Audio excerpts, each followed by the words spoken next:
1, 2, 3, come on!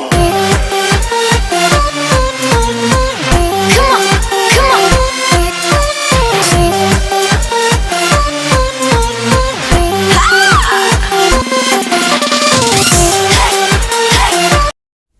Hello everyone, आज हम करने वाले हैं एनसीईआरटी क्लास 10 बायोलॉजी का पहला चैप्टर लाइफ प्रोसेसेस का एक नया टॉपिक ट्रांसपोर्टेशन इन प्लांट्स। इसके पहले वाली क्लास में हमने ट्रांसपोर्टेशन इन ह्यूमन बीइंग को देखा था और आज हम ट्रांसपोर्टेशन इन प्लांट्स को हम देखेंगे। इसके बाद हमारा एक और टॉपिक रह जाएगा एक्सक्रीशन। इसे हम आने वाली क्लास में कंप्लीट कर लेंगे और उसके बाद हम जितने भी इंटेक्स्ट एक्सरसाइज है वो एक वीडियो में करेंगे और उसके नेक्स्ट क्लास में हम जितने भी एक्सरसाइज की सॉल्यूशंस है वो हम करेंगे। तो इस तरह से हमारा कोर्स आगे बढ़ेगा। तो आज का जो हमारा टॉपिक है वो होता है ट्रांसपोर्टेशन इन प्लांट। तो चलिए स्टार्ट करते हैं। मैं हूं अरुण चौधरी और आप देख रहे हैं एसी स्टडी पॉइंट।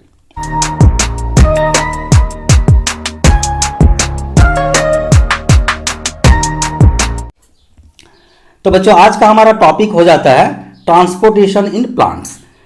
तो we have discuss earlier how plants take in simple compound such as carbon dioxide and photosynthesize energy stored in their chlorophyll containing organ namely leaves. तो इससे पहले हमने डिस्कस किया था जब हम न्यूट्रिशन को डिस्कस कर रहे थे, तो ऑटोट्रोपिक न्यूट्रिशन जब डिस्कस कर रहे थे पर्टिकुलरली, उस वक्त हमने डिस्कस किया था कि कैसे प्लांट सिंपल कंपाउंड जैसे कि कार्बन डाइऑक्साइड हो गया और photosynthesize energy stored in the chlorophyll containing organ जो है नेमली लीव्स, यहाँ पर कैसे ये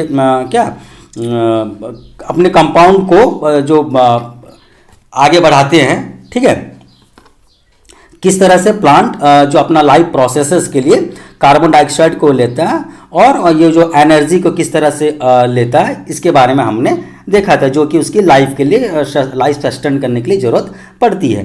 ठीक है, अब यहाँ पर हम ट्रांसपोर्टेशन की बात करेंगे। The other kind of raw material needed for building plant body will also have to be taken up separately. तो यहाँ पर हमने पहले जो बात किया था कि कार्बन डाइऑक्साइड को किस तरह से ले रहा है, ठीक है, और अदर जो क्लोरोफिल कंटेनिंग ऑर्गन जो है उसकी लीव्स जो है वहाँ से कैसे एनर्जी उसकी प्रोड्यूस हो रही है, ये सब बात में हम वो सब चीज़ें डिस्कस किए थे। लेकिन यहाँ पर कुछ दूसरे काइंड ऑफ मटेरियल्स भी ज़रूरत पड़ते हैं प्लांट को, जो कि उसके बॉडी बिल्डिंग के लिए, उसकी जो प्लांट की ग्रो करने के लिए ज़रूरत पड़ती है, उसे भी सेपरेटली उसे ट्रांसपोर्ट करना पड़ेगा। इतना से तो काम नहीं चलेगा ना, सिर्फ कार्बन डाइऑक्साइड से काम नहीं चलेगा। तो बाकी जो उसके अंदर प्रोड्यूसर है, सल्ट है, मिनरल्स है, रॉ मटेरियल्स है, फूड है, सभी को ट्रांसपोर्ट करना पड़ेगा। तो सेपरेटली इसे भी ट्रांसपोर्ट करना पड़ेगा। For plant the soil is the nearest and the richest source of raw material like the nitrogen, phosphorus and other minerals. ठीक है, तो प्लांट के लिए देखा जाए तो सॉइल जो है वही सबसे रिचेस्ट और सबसे नियरेस्ट सोर्स है रॉ मटेरियल्स की। ठीक है, जैसे कि हमारे नाइट्रोजन हो गए, फास्फोरस हो गए, ये सब रॉ मटेरियल्स है। तो प्लांट का सबसे जो इम्पोर्टेंट पार्ट है सॉइल, वही इसके लिए काम करेगा। ठीक है, अलग ट्रांसपोर्ट करना है, बहुत सारी चीज़ों को ट्रांसपोर्ट करना है प्लांट में। ठीक है, न केवल फूड को, न केवल वाटर को, बहुत ही सॉल्ट, मिनरल्स वगैरह ये सब को भी ट्रांसपोर्ट करना है, प्लांट का लाइफ के लिए ज़रूरत पड़ता है। तो the soil is the nearest and the richest source of raw material. सबसे जो नियरेस्ट प्लांट के लिए और जो richest source of raw material जैसे कि nitrogen, phosphorus and other material, उसको कौन कंडक्ट करेगा? Root system. उसके बारे में हम आगे देखेंगे। तो प्लांट के लिए सब प्लांट तो मूव नहीं कर पाएंगे ना, मूव नहीं कर पाएंगे तो उसे कहाँ से ये सब चीज़ें मिलेगा? तो वो नाइट्रोजन, फास्फोरस और अदर मटेरियल जो है सॉइल से ही मिलेगा। आगे देखते हैं। The absorption of these substances therefore occurs through the part in contact with the soil namely roots. तो देखिए, एरियल पार्ट से तो हमारा कार्बन डाइऑक्साइड मिल ही गया प्लांट को, सनलाइट तो मिल ही जा रहा, लेकिन अदर मटेरियल्स भी उसे चाहिए जो कि सॉइल में ही है। और सॉइल जो है वो उसके लिए सॉइल ही सबसे रिचेस्ट और नियरेस्ट पार्ट है, क्योंकि वो तो स्टेशनरी है ना, प्लांट तो स्टेशनरी है। तो अब्जॉर्प्शन ऑफ दीज मटेरियल जैसे कि आपकी नाइट्रोजन हो गए या फास्फोरस हो गए, ये कहाँ से होते हैं? ये हमारे रूट से ही होते हैं। If the distance between the soil containing organs and chlorophyll containing organs are small, energy and raw material can easily diffuse to all the part of the plant body. देखिए यहाँ पर समझने वाली बात यह है, जैसे कि मान लीजिए रूट से ट्रांसपोर्ट होगा तो कहाँ पर जाएगा, रूट से ट्रांसफर होगा तो प्लांट की अदर बॉडी पार्ट्स में जाएंगे। तो रूट क्योंकि जो है जमीन के अंदर है और बाकी जो पार्ट्स है जमीन के बाहर हैं, तो इसकी जो डिस्टेंस होगी कवर करने के लिए रूट से आपकी पूरा लीफ तक जो एरियल पार्ट होती है वहाँ तक ट्रांसपोर्ट होना है। तो बॉडी के पार्ट जो प्लांट की शुरू होती है आपकी एरियल पार्ट लीफ से, खत्म होती है रूट से। तो ये रूट से लेकर लीफ तक ही इसकी जो भी जर्नी है वो होती है।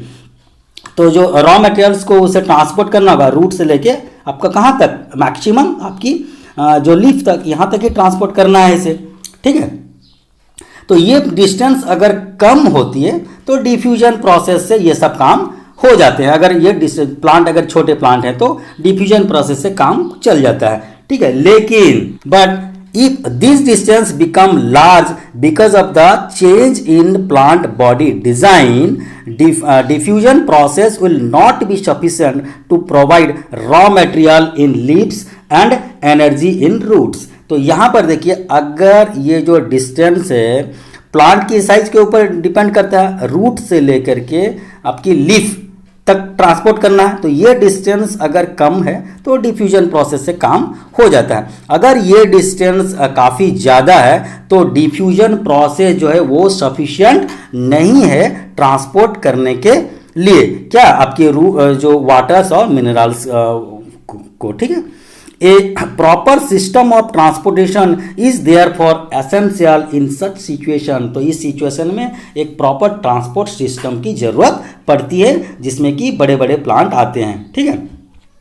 आगे देखते हैं, हमारे बॉडी में भी ट्रांसपोर्ट करने के लिए हमारे भी अलग अलग सिस्टम जरूरत पड़ रहे थे, ठीक है। कि जैसे कि हमारे एक पंपिंग ऑर्गन की जरूरत पड़ रही थी, एक ट्यूब सिस्टम की जरूरत पड़ रही थी, एक रिपेयरिंग सिस्टम की जरूरत पड़ रही थी। तो ऐसे ही यहाँ पर प्लांट में भी एक प्रॉपर सिस्टम ऑफ ट्रांसपोर्टेशन की जरूरत पड़ रही है। Energy needs difference between different body design. तो एनर्जी नीड्स डिफर, जितने भी एनर्जी जरूरत पड़ती है प्लांट को वो डिफर करती है उसकी बॉडी डिजाइन के ऊपर। Plant do not move and plant body have a large proportion of dead cell in many tubes। Plant को कहीं मूव करने की जरूरत नहीं है। और दूसरी तरफ प्लांट में ज़्यादा करके मैक्सिमम जो प्रोपोर्शन होती है डेड सेल से बना होता है, ठीक है। प्लांट की जितने भी टिश्यूज हैं वो डेड सेल से बना होता है, जिसके वजह से as a result plant have low energy needs, जिसके वजह से प्लांट को बहुत लो एनर्जी की जरूरत पड़ती है क्योंकि इसकी मूवमेंट तो होती नहीं है, स्टेशनरी होती है ना, और इसमें बहुत सारे डेड सेल्स भी होते हैं तो इसके बहुत कम एनर्जी की जरूरत पड़ती है। And can use relatively slow transport system, और ये बहुत स्लो ट्रांसपोर्ट सिस्टम में भी काम इसका चल जाता है, ठीक है। लेकिन हमारे लिए जैसे ब्रेन में कुछ ही मिनट तक अगर ब्रेन में हमारा ऑक्सीजन ट्रांसपोर्ट नहीं होता है तो हमारी डेथ भी हो सकती है, ठीक है। तो यहाँ पर रैपिड ट्रांसपोर्टेशन की जरूरत पड़ती है, लेकिन प्लांट में स्लो ट्रांसपोर्टेशन से काम होता है।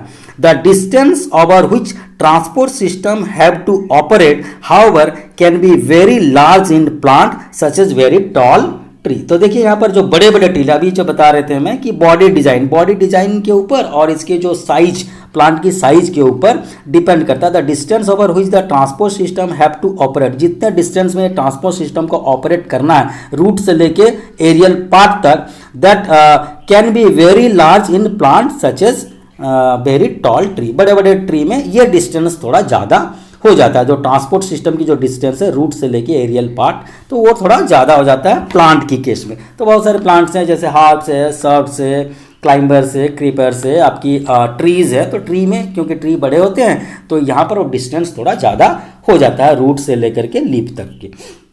आगे देखते हैं, plant transport system will move energy stored from leaves and raw material from roots. तो एक्चुअली प्लांट को किस चीज़ की ट्रांसपोर्ट करनी पड़ेगी? एक तो सबसे पहले एनर्जी को ट्रांसपोर्ट करना पड़ेगा जो कि लीफ में है, और raw materials from the root, root से रॉ मटेरियल मिल रही है और हमें लीफ से जो फूड प्रिपेयर हो गया वो फूड। तो दो चीज़ों को कुल मिला के ट्रांसपोर्ट करना है, एक लीफ में जो हमारी एनर्जी स्टोर होके है वो, और रॉ मटेरियल रूट से, ये दो चीज़ों को ट्रांसपोर्ट करना पड़ेगा। क्लियर है? These two pathways are constructed as independently organized conducting tubes। और ये दो चीज़ें जो कि आपकी लीफ में एनर्जी प्रोड्यूस हो रही है, तो लीफ से बॉडी के पूरा हर पार्ट में, यहाँ तक कि रूट की लास्ट पार्ट तक, वहाँ तक एनर्जी ट्रांसपोर्ट होना है, फूड ट्रांसपोर्ट होना है। दूसरी ओर रूट जो आपकी सॉल्ट रॉ मटेरियल्स को अब्जॉर्ब कर रहा, वहाँ से लेकर के बॉडी के हर पार्ट में रॉ मटेरियल को भी ट्रांसपोर्ट करना। तो दो चीज़ों का ट्रांसपोर्ट होता है, फूड का और रूट से जो रॉ मटेरियल से, वो दो। तो दोनों के लिए अलग अलग पाथवे होता है। हमारे लिए भी एक ऑक्सीजनेटेड ब्लड मूव करने के लिए और एक डीऑक्सीजनेटेड ब्लड मूव करने के लिए दो पाथवे होता है। तो प्लांट में भी फूड के लिए एक पाथवे और वाटर जो ट्रांसपोर्ट होता है उसके लिए भी एक पाथवे होता है, अलग अलग ट्यूब्स होते हैं। जैसे कि आपकी जाइलेम है, xylem moves water and mineral obtained from the soil. तो सॉइल से जो वाटर अब्जॉर्ब हो रहे हैं, सॉल्ट अब्जॉर्ब हो रहे हैं, मिनरल अब्जॉर्ब हो रहे हैं, उसे कौन ट्रांसपोर्ट कर रहा है? एक टिश्यू, एक ट्यूब जिसका नाम है xylem. The other phloem transport products of photosynthesis from the leaves where they are synthesized to the other part of the plant। तो एक दूसरे भी जो हमारे टिश्यूज है, वो ट्यूब्स हैं, वो क्या है? फ्लोएम। फ्लोएम क्या ट्रांसपोर्ट कर रहे हैं? ये जो लीफ में जितने भी फूड प्रिपेयर हो रहे हैं, सिंथेसाइज हो रहे हैं, उसको प्लांट की चारों तरफ पहुंचा रहे हैं। तो कुल मिला के यहाँ पर दो पाथवे हैं, एक होते हैं जाइलेम और एक होते हैं फ्लोएम। जाइलेम क्या करते हैं? वाटर को ट्रांसपोर्ट करते हैं रूट से जितने भी प्लांट्स के डिफरेंट पार्ट तक, और दूसरे ट्यूब का नाम है फ्लोएम, जो कि फूड को ट्रांसपोर्ट करते हैं, कहाँ से? आपकी लीफ से लेके प्लांट के अदर बॉडी पार्ट्स तक। We have studied the structure of this tissue in detail in class 9। तो यहाँ पर बताया गया कि क्लास 9 में हमने किस तरह से ये फ्लोएम और जाइलेम की जो स्टडी की थी, इसकी स्ट्रक्चर वगैरह को डिस्कस किए थे। तो यहाँ हमारा मुद्दा एक वो नहीं है, हमारा यहाँ पर जो टॉपिक है किस तरह से फूड को और सॉल्ट मिनरल्स को ट्रांसपोर्ट करना, ये ट्रांसपोर्ट सिस्टम के बारे में हम पढ़ रहे हैं। ठीक है, और ये जो बाकी इसकी कंस्ट्रक्शन और इसकी स्ट्रक्चर जो है जाइलेम फ्लोएम को, वो हम क्लास 9 में पढ़ चुके हैं। आगे देखते हैं ट्रांसपोर्ट ऑफ वाटर। अब हम डिटेल्स में देखेंगे कि कैसे वाटर की ट्रांसपोर्ट हो रही है। तो छोटी सी बात इसके हो गई। अब हम देखेंगे कि ट्रांसपोर्ट कैसे हो रहे, मतलब क्या वाटर की। दो चीज़ों का हम देखेंगे, एक ट्रांसपोर्ट ऑफ वाटर हम देखेंगे और ट्रांसपोर्ट ऑफ फूड देखेंगे। दो ही चीज़ तो प्लांट में ट्रांसपोर्ट होनी है ना।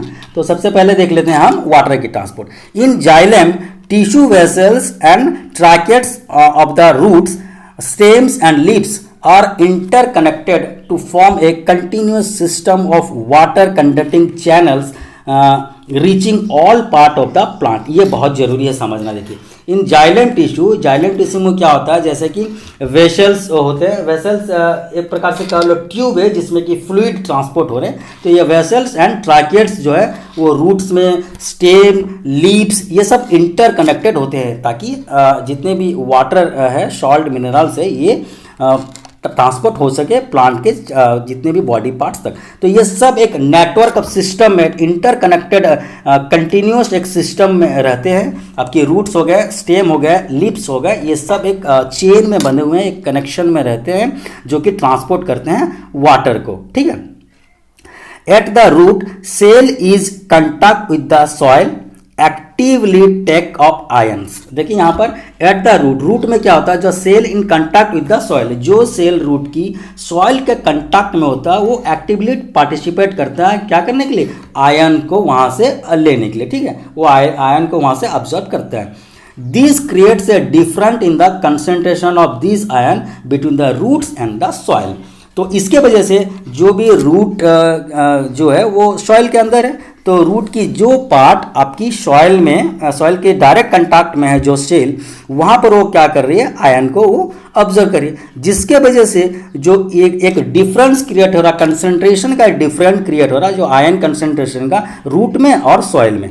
रूट में रूट जो प्लांट की पार्ट है और सॉइल उसके नज़दीक में है। तो वो दोनों में एक क्या कंसंट्रेशन, आयन की कंसंट्रेशन जो है वो थोड़ा डिफरेंस हो रहा है, जिसके वजह से water therefore moves into the roots, जिसके वजह से वाटर मूव कर रही है आपकी रूट्स में from the soil to eliminate this difference. और ये जो डिफरेंस क्रिएट हो रहा, आयंस का डिफरेंस कहाँ पर, रूट में और सॉइल में। रूट और सॉइल की जो आयन की कंसंट्रेशन जो वो डिफरेंस हो रहा, उसके वजह से जितने भी आपकी जो आयंस है वो मूव करती है सॉइल से रूट के अंदर। क्यों, उसको जो डिफरेंस है उसको एलिमिनेट करना ही है। तो हम जानते हैं हायर कंसंट्रेशन से लोअर कंसंट्रेशन में मूव करना ये हमारा प्रकृति का प्रक्रिया है, ठीक है। तो ये इसको एलिमिनेट करने के लिए रूट में वो क्या मूव करती है आपकी आयंस, ठीक है।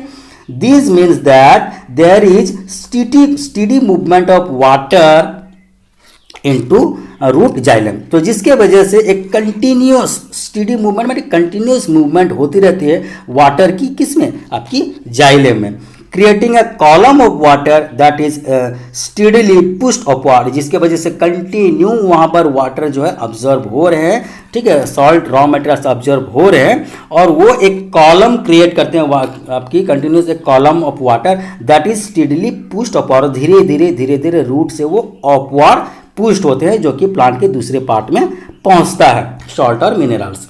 इसके बाद हम देखते हैं, देखिए, however this pressure by itself is unlikely to be enough to move water over the height that we commonly see in plants। लेकिन ये जो प्रेशर्स है, ठीक है, जो कंसंट्रेशन का डिफरेंस की वजह से जो प्रेशर क्रिएट हो रहा, जो आयंस आपके रूट में आ रहे हैं, सॉल्ट और मिनरल्स जो आ रहे हैं अब्जॉर्ब फॉर्म में, ये प्रेशर सिर्फ काफ़ी नहीं है ये रूट से जो आपकी मटेरियल्स को प्लांट के दूसरे पार्ट में पहुंचाने के लिए, जनरली जो बड़े प्लांट है उसमें।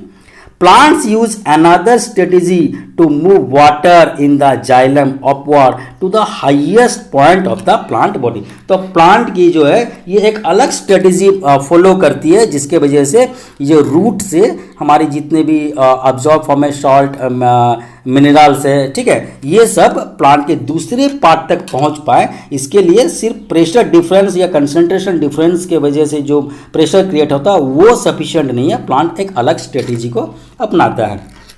आगे देखते हैं, यहाँ पर देखिए एक एक्टिविटी दिया हुआ, इसे आप कर लेना बच्चों, ठीक है। जैसे कि यहाँ पर किस तरह से एरियल पार्ट से आपकी जो वाटर निकलती है उसके बारे में बताया गया। आप यहाँ पर ऐसे दो पॉट लीजिए जो कि सेम साइज की होनी चाहिए, यहाँ पर एक प्लांट रखिए और यहाँ पर सिर्फ एक स्टिक रखिए, ठीक है, और इसकी सॉइल को कवर कर दीजिए, यहाँ पर भी सॉइल को कवर कर दीजिए, ये पूरे सिस्टम को आप एक प्लास्टिक से कवर कर दीजिए और पता चला यहाँ पर जैसे कि आपकी ट्रांसपिरेशन होने के बाद जो मॉइस्चर है बाहर नहीं निकलेगा। तो आपको इसे अंदाज़ा लगना है कि इसमें क्या डिफरेंस हो रहे हैं, ये प्लांट वाले पॉट में और ये स्टिक जिसमें लगा है वो वाले पॉट में, ठीक है। तो ट्रांसपिरेशन किस में ज़्यादा होगा, जो प्लांट्स हैं उसमें ज़्यादा ट्रांसपिरेशन होगा, यही बात को यहाँ पर बताया गया है, क्योंकि ये एक्टिविटी बताया गया है ताकि किस तरह से आपकी जो वाटर ट्रांसपोर्ट हो रही है इसके बारे में बताना है, ठीक है।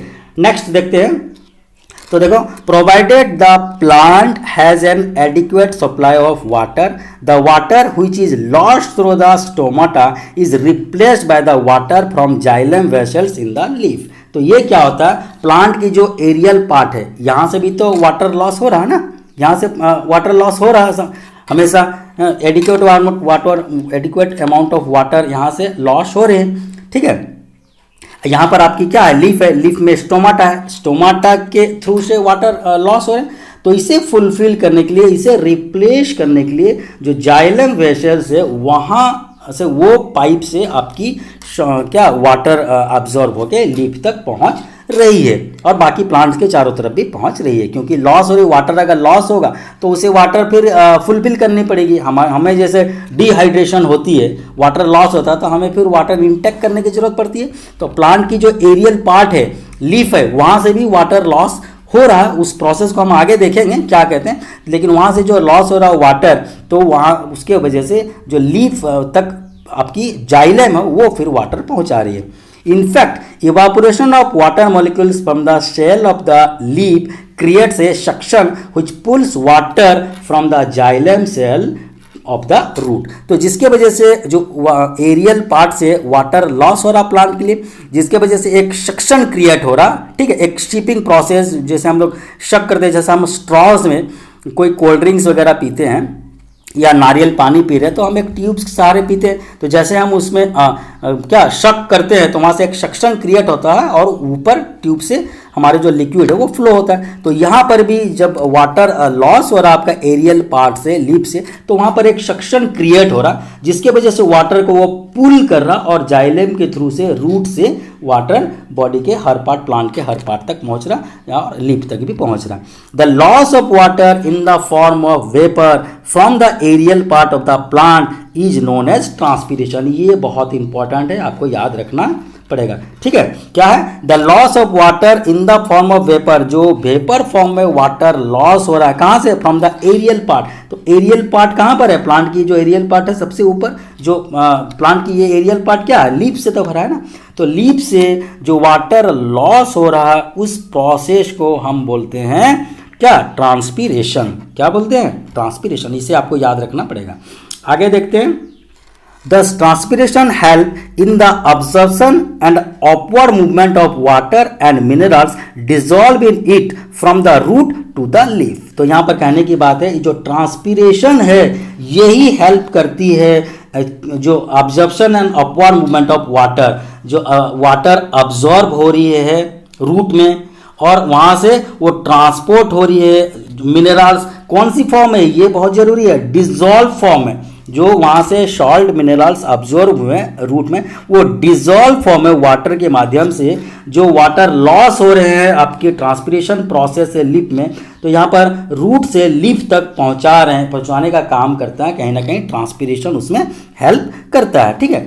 It also help in the temperature regulation. ये ट्रांसपीरेशन और भी हेल्प करता है टेम्परेचर को रेगुलेट करने में। प्लांट की जो टेम्परेचर रेगुलेट करने का काम भी ट्रांसपीरेशन करता है, ठीक है। और ट्रांसपीरेशन क्या करता है? जो सॉल्ट और मिनरल्स अब्जॉर्ब हो रहे हैं रूट में, उसे लीफ तक पहुंचाने का भी काम करता है। The effect of the root pressure in transport of water is more important at night. देखिए, the effect of the root pressure in the transport of water is more important at night. अच्छा, हमने जो किया था discuss कि जो ion difference के वजह से रूट में और सॉइल में जो आयन कंसंट्रेशन के डिफरेंस के वजह से जो आपकी प्रेशर क्रिएट हो रही थी वो सफिशिएंट नहीं था प्लांट के, बड़े बड़े प्लांट के क्या आपको अलग पार्ट तक पहुंचाने के लिए। लेकिन रात के वक्त यही जो रूट प्रेशर यही मेन रोल अदा करता है। रात के वक्त जो है ट्रांसपीरेशन तो बहुत कम हो जाती है ना, तो यही रूट प्रेशर जो है यही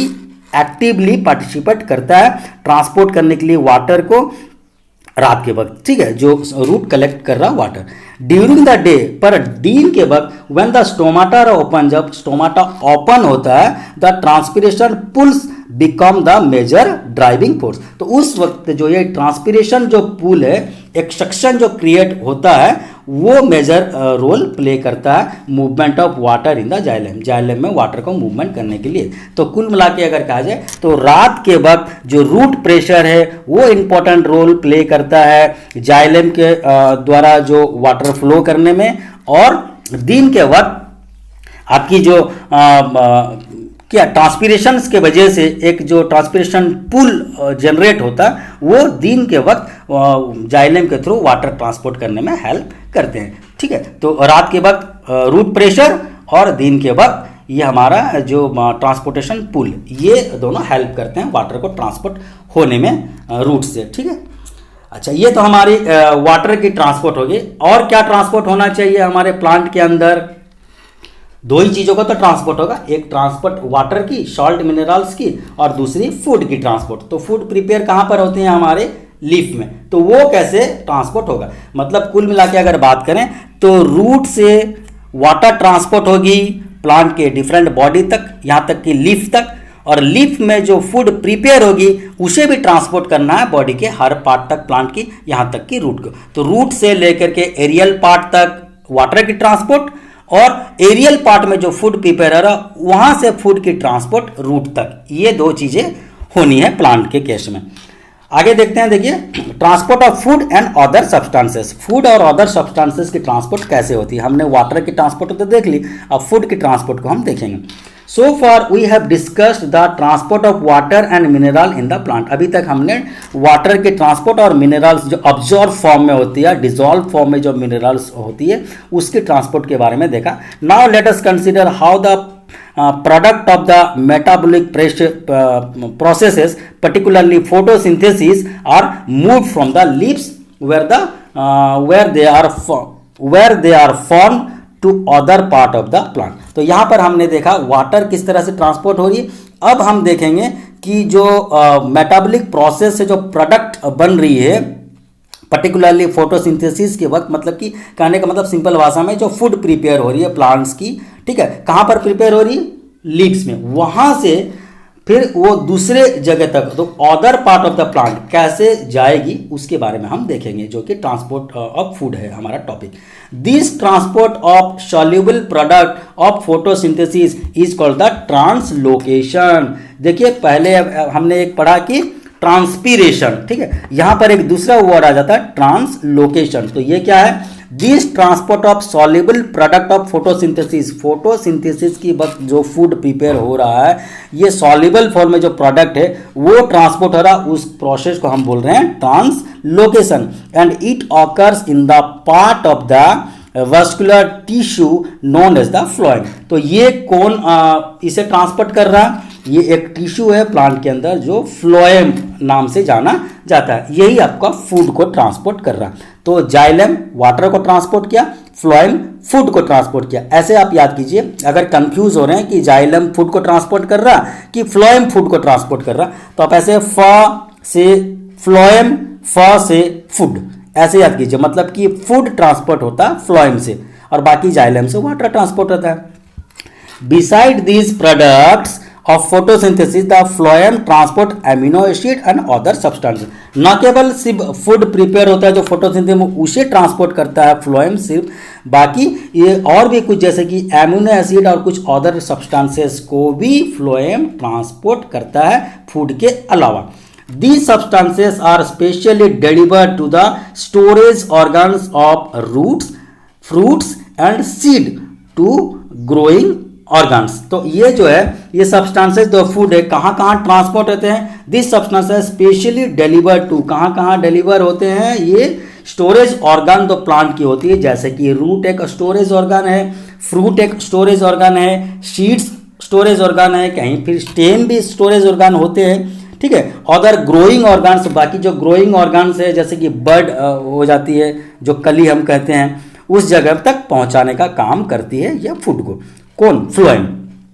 the translocation of food and other substances take place in the sieve tube with the help of adjacent companion cell both in upward and downward direction. तो देखिए यहाँ पर ये जो फ्लोएम है, ये ट्रांसलोकेशन जो फूड की हो रही है या अदर सब्सटेंसेस की हो रही है, ये कैसे होती है, एक ट्यूब के द्वारा होती है, जो छलनी जैसा एक ट्यूब होता है, और किसकी मदद से, एडजेसेंट कंपेनियन सेल्स, इसकी और भी जो आसपास के जो सेल्स होते हैं उसके मदद से होते हैं, और मूव कहाँ पर कराते हैं, ये अपवर्ड और डाउनवर्ड भी मूव कराते हैं। देखिए रूट सिर्फ क्या कर रहे हैं, अपवर्ड मूवमेंट करा रहे वाटर को, लेकिन फूड की मूवमेंट अपवर्ड भी हो जाती है और डाउनवर्ड भी। जैसे एक एग्जांपल से हम समझते हैं, सपोज ये एक प्लांट है, ठीक है, एक प्लांट है, तो यहाँ पर भी आपकी लीफ है, यहाँ पर भी लीफ है, यहाँ पर भी लीफ है, तो यहाँ पर लीफ से जो फूड प्रिपेयर होगा ये यहाँ तक, देखिए ये ऊपर की तरफ जाएगा तभी तो ये पार्ट को फूड मिलेगा, ठीक है। और ये यहाँ पर जो लीफ है, यहाँ से जो फूड प्रिपेयर होगा वो भी आपके नीचे की जो पार्ट्स है यहाँ तक उसको फूड को मूव कराना पड़ेगा, ऊपर से नीचे की तरफ यहाँ तक की रूट तक पहुँचाना पड़ेगा, ठीक है। तो ये जो है फूड की मूवमेंट अपवर्ड से डाउनवर्ड, डाउनवर्ड से अपवर्ड भी होती है जरूरत के हिसाब से।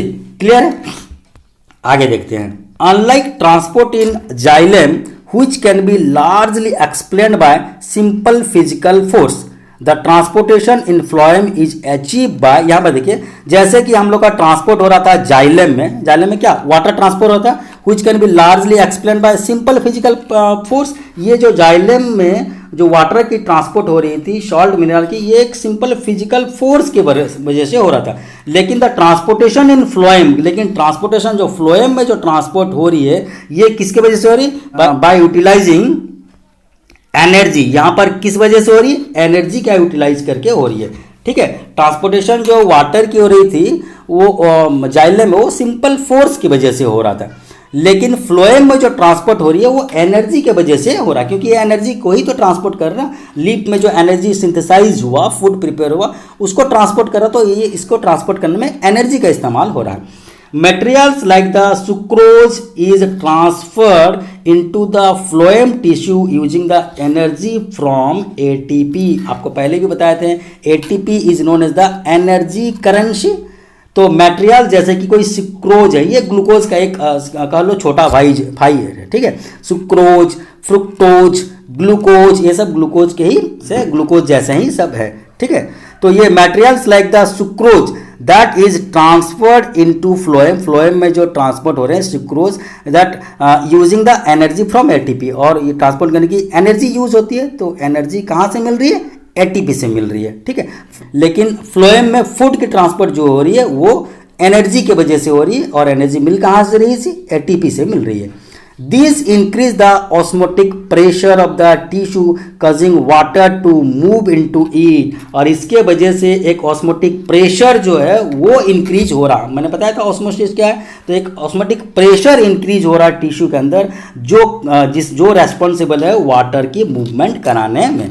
ठीक है, this pressure move the material in the phloem to tissue which have less pressure. और ये प्रेशर के वजह से क्या हो रहा? मूव हो रहे हैं हमारे जितने भी मटेरियल्स फ्लोएम में मूव हो रहे हैं वो टिश्यू तक पहुंच रहे हैं व्हिच हैव लेस प्रेशर। तो हाई प्रेशर से लेस प्रेशर की तरफ ये मूव कर रहे हैं। This allow the phloem to move material according to the plant's need. और इसके वजह से ये जो प्रेशर जनरेट हो रहे हैं, ठीक है, ये मूव करा रहे हैं फ्लोएम के अंदर मटेरियल्स को प्लांट के नीड के हिसाब से अलग अलग जगह पे, जिस जगह पे ज़्यादा जरूरत है उस जगह पे पहुंच रहे हैं। तो प्लांट की नीड्स के अकॉर्डिंगली ये फ्लोएम अपनी जो फूड को ट्रांसपोर्ट करते हैं। For example in the spring sugar stored in root or stem tissue would be transported to the bud which need energy to grow। देखिए मैंने आपको क्या बताया यहाँ पर कि प्लांट्स की नीड के अनुसार किसको कितने फूड की ज़रूरत है, तो प्लांट्स के अलग अलग पार्ट के अनुसार जहाँ जहाँ उसको फूड की जितनी मात्रा में ज़रूरत है वहाँ तक पहुँचती है। तो एक एग्जांपल बताया गया है कि स्प्रिंग सीजन में, जनरली स्प्रिंग सीजन में प्लांट में फ्लावर आते हैं, ठीक है, और उसके जो नए लीव्स आते हैं, तो मॉडिफिकेशन प्लांट्स का होता है, तो रैपिड ग्रो उसी वक्त होता है। तो एग्जांपल दिया गया स्प्रिंग सीजन में, जैसे कि आपकी शुगर है जो स्टोर होती है आपकी रूट में या स्टेम में, वो ट्रांसपोर्ट होती है कहाँ पर? बर्ड्स को, जैसे हम फूल खिलने से पहले जो होती है कली जिसको हम कहते हैं, बर्ड्स मतलब एक्चुअली हिंदी मीनिंग इसका कली है, तो कली तक पहुँचाया जाता है। क्यों? which needs energy to grow, जिसको कि एनर्जी ज़्यादा जरूरत है, क्योंकि अभी कली से ही तो आपकी फ्लावर बनेगी, फ्लावर से फिर फ्रूट बनेगी। तो कहीं ना कहीं बर्ड्स में ज़्यादा से ज़्यादा एनर्जी की जरूरत पड़ती है स्प्रिंग सीजन में। तो यहाँ पर वो जो शुगर रूट में स्टोर होता है या स्टेम में स्टोर होता है उसको ट्रांसपोर्ट किया जाता है बर्ड्स तक, ठीक है, ताकि बर्ड एक हेल्दी बर्ड हो और वहाँ एक हेल्दी फ्लावर हो और हेल्दी फ्रूट वहाँ से बने। तो इस प्रकार से बच्चों हम आज जो हमारा बचा हुआ टॉपिक था ट्रांसपोर्टेशन इन प्लांट्स, ट्रांसपोर्टेशन को हम दो पार्ट में कवर किए, एक ट्रांसपोर्टेशन इन ह्यूमन बीइंग और ट्रांसपोर्टेशन इन प्लांट्स। तो ये ट्रांसपोर्टेशन इन प्लांट्स जो था टॉपिक आज हम कवर कर चुके हैं, और आपको नेक्स्ट क्लास में हम एक्सक्रीशन को कवर कर देंगे, उसके बाद हम इंटेक्स्ट क्वेश्चन को करेंगे और एक्सरसाइज की सॉल्यूशन भी देखेंगे, जितने भी नंबर है एक एक करके हम सभी को सॉल्व करेंगे। तो बच्चों आपको ये क्लास कैसा लगा? आज का क्लास अच्छा लगा? अगर अच्छा लगा तो आप इसको जरूर एक लाइक दीजिएगा, कमेंट कीजिएगा, अपने दोस्तों के साथ भी शेयर कीजिएगा। अगर चैनल पर नए हैं तो चैनल को सब्सक्राइब भी कीजिएगा। तो मिलते हैं नेक्स्ट क्लास में नई टॉपिक के साथ। Till then bye, have a nice day.